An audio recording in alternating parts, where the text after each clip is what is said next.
Right now, across dealer lots in every corner of America, there are thousands of brand new, zero-mile electric vehicles sitting untouched under the sun and the rain, quietly losing value while nobody comes to buy them. Some of these cars have been sitting so long that dealers are paying interest on inventory that has not moved in over a year. Today we are counting down 8 brand new electric vehicles that America simply does not want, cars stacking up on lots in staggering numbers, and we are going to explain exactly why buyers are walking right past them. Starting at number 8, the Ford Mustang Mach-E. This electric crossover carries a sticker price of around $50,000, and in several regional markets it has been sitting for nearly 300 to almost 400 days before finding a buyer. Ford has watched sales of the Mustang Mach-E fall by nearly 47% year over year, and that decline lines up almost perfectly with the death of Ford's other electric truck, the F-150 Lightning, which was effectively discontinued. Why are buyers skipping it?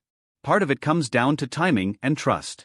The federal tax credit of $7,500 that used to soften the blow on EV pricing expired, and Ford's own electrification strategy has clearly pivoted back toward hybrids, which sends a signal to shoppers that even the manufacturer is hedging its bets. Add in strong competition from Tesla and Hyundai at similar price points with better range and charging networks, and the Mach-E starts to look like a car caught in the middle. On the financial side, dealers are not sitting quietly. Buyers are seeing used and leftover new units discounted by roughly $8,300 off sticker, along with 0% financing offers designed purely to clear metal off the lot before the next model year arrives. The verdict for American buyers is this. If you can find a Mach-E with that kind of discount attached, you are getting a genuinely competent electric crossover for thousands less than its original price, but you are buying into a nameplate whose long-term future inside Ford's lineup is not guaranteed. Number 7 belongs to the Maserati Grecale, specifically its all-electric Folgore trim. Stickered at around $96,000, this Italian luxury crossover has been parking itself on dealer lots for somewhere between 233 and 300 days, and total inventory sitting unsold hovers around 249 units. That might sound small compared to a mass-market brand, but for a boutique luxury manufacturer that number represents a serious backlog. The root cause here is trust, plain and simple. Maserati already carries a reputation for spotty reliability, and pairing that reputation with a brand new, largely unproven electric powertrain has made buyers nervous. Reports of electrical gremlins and software quirks have circulated among early owners, and when you are asking someone to spend nearly 6 figures, hesitation turns into a hard pass very quickly. Financially, Maserati dealers are in a tough spot because discounting too aggressively damages the brand's exclusive image, so instead of slashing the sticker price outright, they are leaning on lease incentives and dealer-only discretionary discounts that do not always show up in public advertising. The verdict here is a warning more than an opportunity.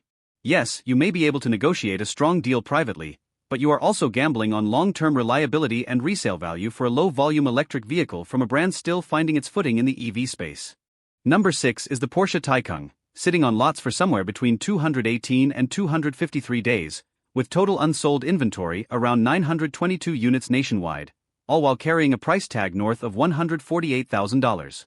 This one stings a little more because the Taycan is, by most measures, one of the best-performing electric sports sedans ever built, with blistering acceleration and genuinely excellent range for its class. So why is it sitting? The answer is pure market pressure. Chinese electric performance brands and even Porsche's own Taycan pricing structure are being undercut by competitors offering comparable range and faster charging curves for tens of thousands of dollars less. At 6 figures, buyers expect either unmatched prestige or unmatched value, and right now the Taycan is being squeezed on the value side by newer entrants. Porsche dealers, unwilling to publicly slash prices on a flagship performance vehicle, are instead offering 0% financing and enhanced trade-in values to move stock quietly without triggering a public price war.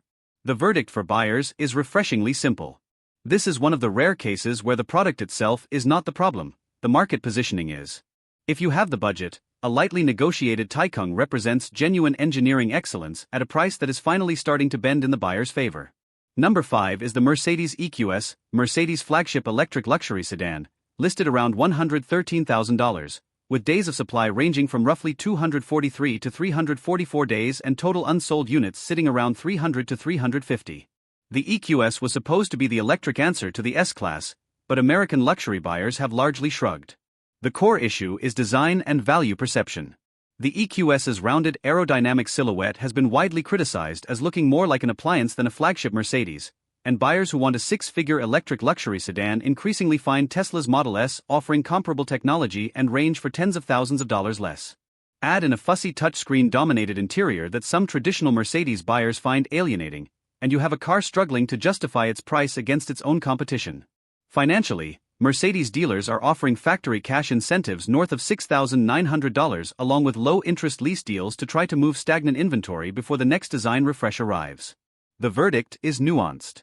As a luxury cruiser, the EQS remains genuinely comfortable and quiet, but as a status symbol it has lost its shine, meaning discounted units offer real value only to buyers who prioritize comfort over prestige. Number 4 is the Polestar 4, a striking but polarizing electric coupe crossover priced around $70,000. Reports on its days of supply vary wildly, ranging from roughly 318 days all the way up to an alarming 710 days depending on the source, but even the conservative estimate places this car firmly in crisis territory, with total unsold inventory estimated between 550 and 650 units. The technical root cause is almost entirely about design. Polestar made the bold decision to eliminate the rear window entirely, replacing it with a digital rear-view camera system, and American buyers have simply rejected that choice outright, citing safety concerns and unfamiliarity with the technology. Layer on top of that a brand awareness problem, since Polestar remains a relatively unknown name to most American car shoppers compared to legacy luxury players, and you get a car that struggles to even get cross-shopped. Financially, this is one of the most stagnant situations on our list, because unlike other models here, Polestar has been reluctant to offer meaningful discounts, keeping the car at or near full sticker price even as it sits unsold for the better part of a year or more. The verdict for buyers is one of pure patience. The Polestar 4 is a genuinely striking piece of design, but until real incentives appear, it remains a risky purchase with an unclear resale outlook. Number 3 is the Volkswagen ID.4, priced around $50,000 at MSRP but realistically transacting closer to $46,400 once incentives are applied. Days of supply here range from roughly 349 to 374 days, with over 1,100 unsold units still sitting on lots nationwide. This is a particularly telling case because Volkswagen has reportedly wound down ID.4 production for the American market entirely, essentially admitting defeat on this generation of the vehicle. Sales have plunged by as much as 95% in some reported markets. The root causes are a mix of long-standing software complaints, inconsistent charging reliability, and a brand that many American buyers still do not associate with electric vehicle leadership the way they associate Tesla or even Hyundai. A battery-related recall further eroded consumer confidence at exactly the wrong moment. Financially, Volkswagen dealers are throwing everything at this problem, combining factory cash of around $3,600 with dealer discounts that can push total savings past $5,000, plus 0% financing offers to sweeten the deal further. The verdict for bargain hunters is genuinely compelling. If you can look past the software quirks and accept that you are buying essentially the end of a production run, the ID.4 represents one of the strongest dollar-for-dollar discount opportunities on this entire list. Number 2 is the Dodge Charger Daytona EV, and this one might be the most emotionally telling entry on our countdown. Priced around $60,000, this electric muscle car has piled up an almost unbelievable 10,796 unsold units, sitting on lots for an average of 385 days, with only around 1,261 units finding buyers in a recent 45-day sales window. Meanwhile, the gasoline-powered Charger with the new Hurricane engine has reportedly outsold its electric sibling by more than 400% over the same period. This is not a story about a bad car, it is a story about a betrayed identity. Dodge spent decades building the Charger's reputation on the visceral sound and feel of a V8 engine, and when the brand tried to translate that muscle car culture into a silent electric powertrain, loyal Dodge buyers simply refused to follow. It does not matter that the Charger EV boasts over 319 miles of range and genuinely quick acceleration, because for this specific customer base, the emotional core of the product was removed. Financially, Dodge dealers are sitting on so much unsold inventory that even modest factory incentives of around $1,500 combined with local dealer discounts exceeding $3,000 have barely made a dent. The verdict here is stark. If you do not care about engine sound and want a genuinely powerful modern electric performance car at a steep effective discount due to sheer oversupply, the Charger EV might be the best kept secret on this list. But if you are the traditional Dodge buyer this car was built for, no discount will change your mind. And number 1, the single worst performing entry in our entire investigation, the Toyota BZ Woodland.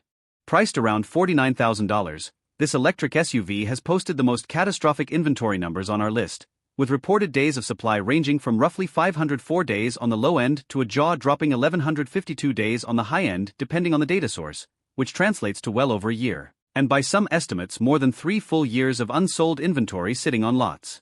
Total unsold units are estimated between 1,869 and 2,531, with only a tiny fraction, somewhere between 73 and 226 units, finding buyers in a recent 45-day window.